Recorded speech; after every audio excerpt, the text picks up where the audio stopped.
Salam jumpa kembali saudara-saudariku yang terkasih dalam Tuhan kita Yesus Kristus.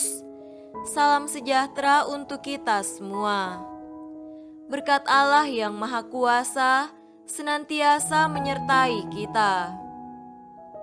Marilah kita mendengarkan dan merenungkan bacaan-bacaan kitab suci hari Selasa tanggal 6 Juli tahun 2021.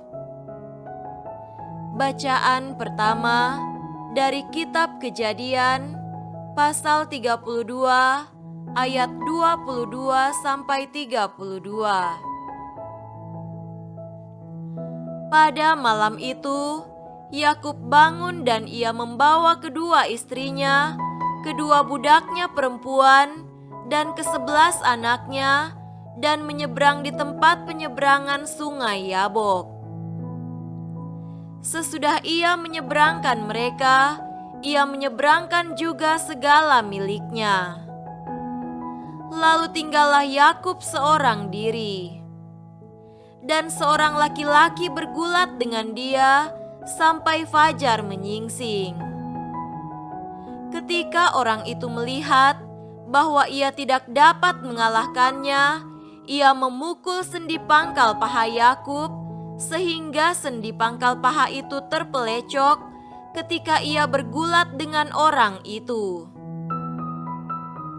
Lalu kata orang itu, "Biarkanlah aku pergi, karena fajar telah menyingsing." Sahut Yakub, "Aku tidak akan membiarkan engkau pergi jika engkau tidak memberkati aku." Bertanyalah orang itu kepadanya, "Siapakah namamu?" Sahutnya, "Yakub." Lalu kata orang itu, "Namamu tidak akan disebutkan lagi Yakub, tetapi Israel, sebab engkau telah bergumul melawan Allah dan manusia, dan engkau menang." Bertanyalah Yakub, "Katakanlah juga namamu." Tetapi sahutnya, "Mengapa engkau menanyakan namaku?" Lalu diberkatinyalah Yakub di situ. Yakub menamai tempat itu Peniel, sebab katanya, "Aku telah melihat Allah berhadapan muka, tetapi nyawaku tertolong." Lalu tampaklah kepadanya matahari terbit ketika ia telah melewati Peniel. Dan Yakub pincang karena pangkal pahanya. Itulah sebabnya sampai sekarang orang Israel tidak memakan daging yang menutupi sendi pangkal paha, karena dia telah memukul sendi pangkal paha Yakub pada otot pangkal pahanya. Demikianlah sabda Tuhan. Syukur kepada Allah.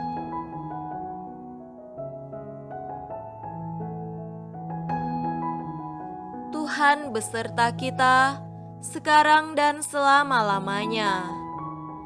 Inilah Injil Yesus Kristus menurut Matius. Dimuliakanlah Tuhan.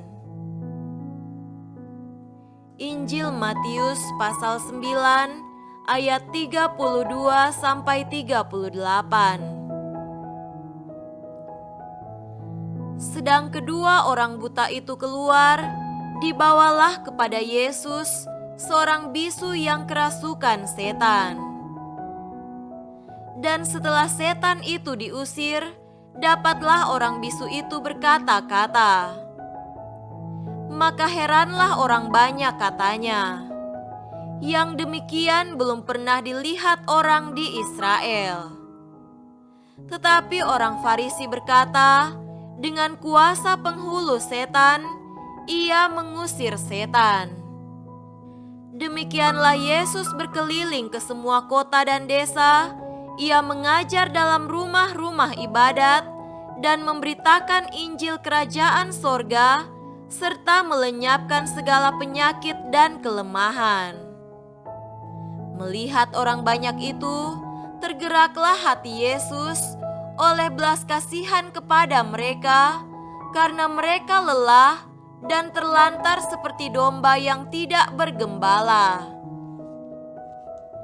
Maka katanya kepada murid-muridnya, "Tuaian memang banyak, tetapi pekerja sedikit.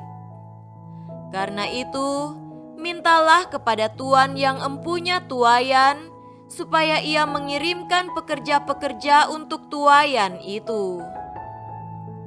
Demikianlah Injil Tuhan. Terpujilah Kristus.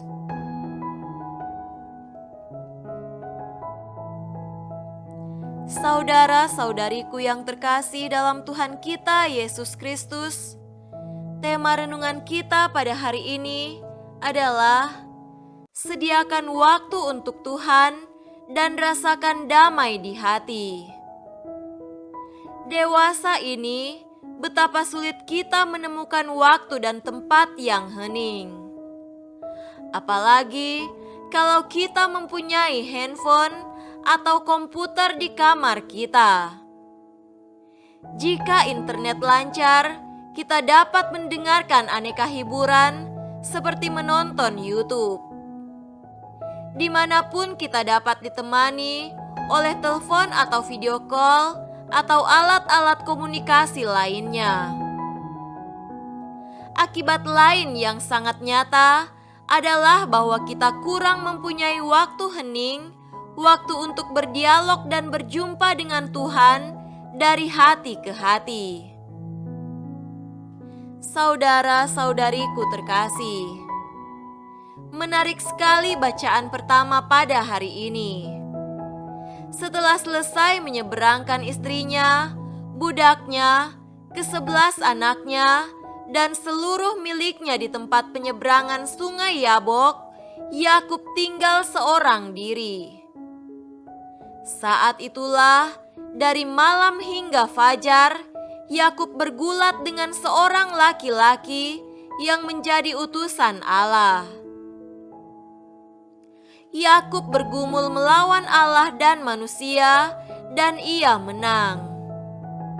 Untuk berjumpa dengan Allah melalui pergulatan malam hingga fajar itu, Yakub berada dalam keadaan hening, tersembunyi karena terpisah dari keluarga dan segala miliknya. Saat sendirian dan hening itulah Allah menjumpai Yakub, mencobai dan mengajak Yakub bergumul. Dalam pergumulan Yakub menang. Ini memberi pesan yang sangat penting. Yang pertama, betapa kita perlu mengambil waktu untuk hening, untuk dapat menikmati perjumpaan dan pergumulan dengan Tuhan. Yang kedua adalah, jika kita bergumul dengan Allah, Allah menghendaki agar kita menang. Menang di sini bukan dalam arti kita lebih hebat atau bahwa kita menang dan Allah itu kalah. Bukanlah demikian halnya.